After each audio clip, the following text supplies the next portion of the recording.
Dalton Knecht to Walker Kessler trade inilabas na.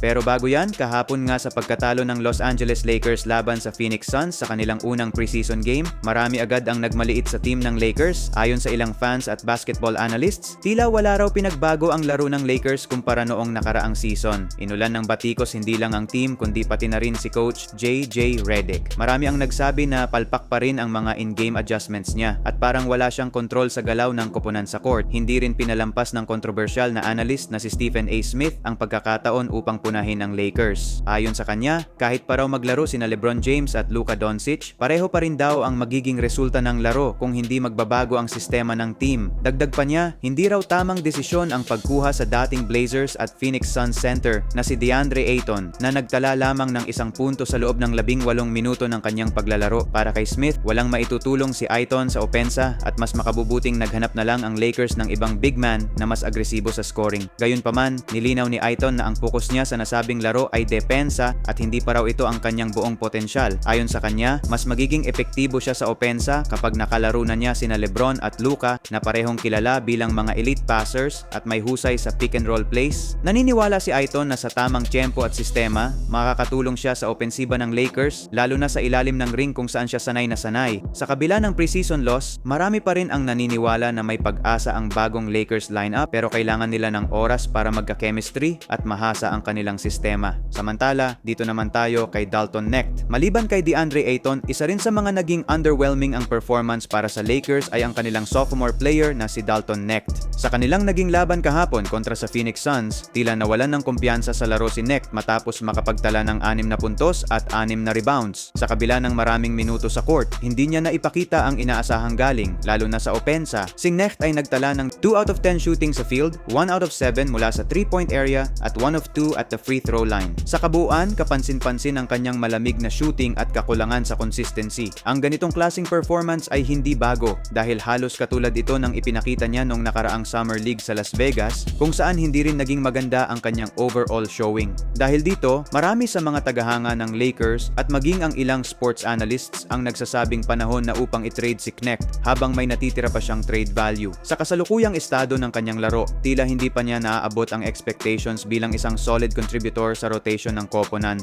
Ayon sa mga ulat, isa sa mga posibleng trade option ay ang pagpapalit ni Knecht kapalit ni Walker Kessler mula sa Utah Jazz. Ang Jazz ay bukas umanong i-trade si Kessler at may naunang interes na rin sila kay Knecht noong draft season. Posibleng maging kapaki-pakinabang sa Lakers si Kessler bilang defensive big man na makakatulong sa kanilang paint protection. Kung magpapatuloy ang ganitong klase ng laro ni Knecht, may posibilidad na maging pabigat siya sa kampanya ng Lakers ngayong season. Kaya't maraming naniniwala na mas mainam ng magdesisyon ng maaga ang management kung i-keep pa ba nila si Knecht o gawing asset para sa mas epektibong piraso.